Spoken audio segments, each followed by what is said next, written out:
बिस्मिल्लाहिर्रहमानिर्रहीम। अस्सलाम वालेकुम। मैं हूं हर्बलिस्ट मोहम्मद इमरान और आप देख रहे हैं herbalist Mohammad Imran YouTube channel. आज की वीडियो स्पेशली तौर पे उन मेरी बहनों के लिए है जो एहसास कमतरी की शिकार हैं। एहसास कमतरी का कैसे शिकार हैं कि जो लड़कियां जो है अपने निस्वानी हुस्न यानी कि पस्तानों के छोटेपन को लेके परेशान हैं, उन्हीं की वजह से यानी इसी प्रॉब्लम की वजह से जो है उनके रिश्तों में रुकावट पैदा हो रही हो, तो उन्होंने तरह तरह के नुस्खे और तरह तरह के टोटके इस्तेमाल करके ना तो अपना वक्त ज़ाया किया बल्कि अपना पैसा भी ज़ाया किया। तो आज की इस वीडियो में मैं उन अपनी बहनों के लिए एक ऐसी रेमेडी लेके आया हूँ जिसके इस्तेमाल से इंशाल्लाह उम्मीद करता हूँ कि मुझे सारी उम्र अपनी दुआ में याद करेंगे। और इस रेमेडी को बनाने के लिए किन किन चीज़ों की ज़रूरत पड़ेगी, और ये बिल्कुल किसी भी किस्म का इसका कोई नुकसान नहीं है, इसको बिला झिझक इस्तेमाल कर सकते हैं, किसी भी किस्म का इसमें कोई साइड इफ़ेक्ट्स नहीं है। टोटली जड़ी बूटियों से ये तैयार होगा। किस तरीके से तैयार होगा तो ये वीडियो आपने एंड तक देखनी है। और अब तक अगर आपने मेरा चैनल सब्सक्राइब नहीं किया हुआ तो मेरे चैनल को सब्सक्राइब करके और बेल आइकन के बटन को ज़रूर दबाएँ ताकि मेरी हर आने वाले वीडियो की नोटिफिकेशन आपको बआसानी मिल सके।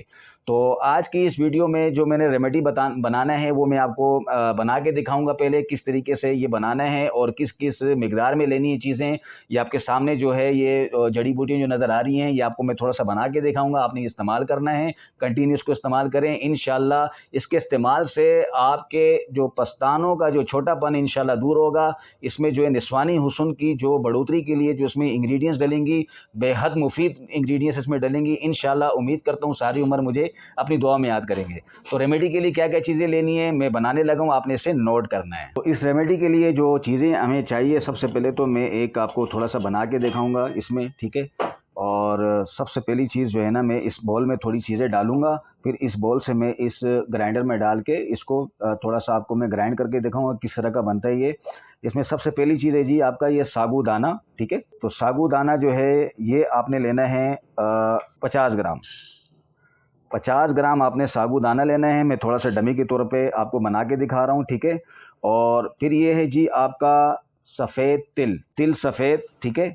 ये भी आपने डालना है इसमें 50 ग्राम सफ़ेद तिल, 50 ग्राम, ठीक है जी। उसके बाद है जी इसमें ये है माया शतर अरबी, पनीर माया शतर अरबी, ठीक है। तो ये आपने डालना है इसमें 50 ग्राम।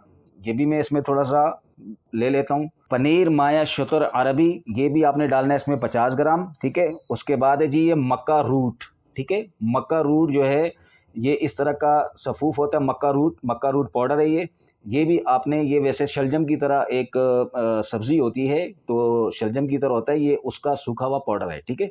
तो ये भी आपने इसमें डालना है जी 50 ग्राम मक्का रूट, 50 ग्राम, ठीक है जी। फिर उसके बाद है जी ये है जी मगज़े पिस्ता, ठीक है, पिस्ते का मगज़, ये भी आपने इसमें डालना है जी 50 ग्राम, मगज़े पिस्ता 50 ग्राम, ठीक है जी। उसके बाद है जी ये है फूल मखाने, इसको फूल मखाने कहते हैं, ठीक है। तो ये भी आपने इसमें डालना है 50 ग्राम। मैं थोड़ा सा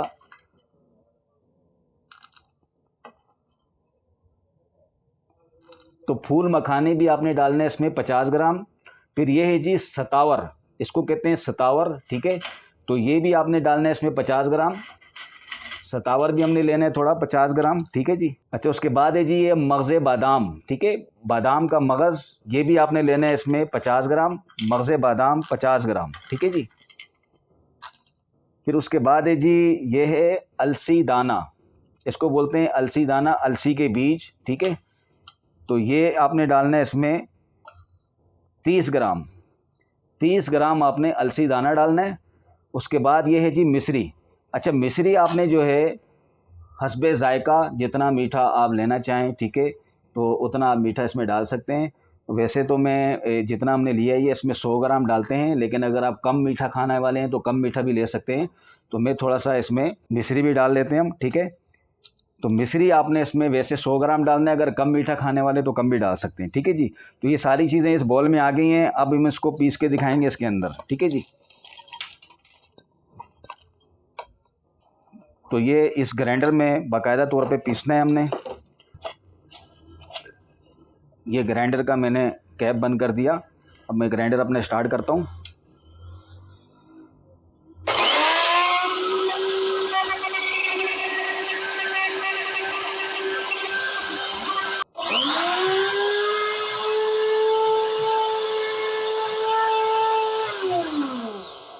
जी, तो इसको आप जो है ना कंटिन्यू 40 दिन तक इस्तेमाल कर सकते हैं। 40 दिन के बाद आप 10 दिन का गैप देके मज़ीद 40 दिन इसको यूज़ कर सकते हैं। आप पे डिपेंड करता है कि आप अपने आप को कितना खूबसूरत बनाना चाहते हैं, कितना अपने निस्वानी हुस्न को खूबसूरत बनाना चाहते हैं, ये आप पे डिपेंड करता है। कोई साइड इफ़ेक्ट नहीं है इसके, ठीक है। और इसका मैंने तरकीब इस्तेमाल बता दी आपको। 1 चम्मच सुबह निहार मुँह और 1 चम्मच शाम को असर के बाद, 1 टेबल स्पून, ठीक है, बड़ा वाला चम्मच, खाने वाला चम्मच सुबह नाश्ते से पहले और शाम को असर के बाद मुंह में डाल के 3 बार या अल्लाह शाफ़ी या अल्लाह काफ़ी पढ़ें और फिर ऊपर से 1 कप दूध पी लें। दूध अगर पिएंगे तो बेहतर है, वरना पानी से भी ले सकते हैं, तो दूध से लेंगे तो बेहतर इसके नताइज मिलते हैं, ठीक है। तो इसको आप कंटिन्यू यूज़ करें और उम्मीद करता हूँ कि मेरी ये वीडियो आपको बहुत पसंद आई होगी और इस वीडियो को ज़्यादा से ज़्यादा शेयर करें ताकि हर बंदा इस वीडियो से फ़ायदा उठा सके और मुझे अपनी ख़ास दुआओं में याद रखें। और अब तक के लिए मुझे इजाज़त दीजिए, मैं फिर किसी नई वीडियो, नए टॉपिक के साथ हाज़िर होऊँगा। अल्लाह हाफ़िज़।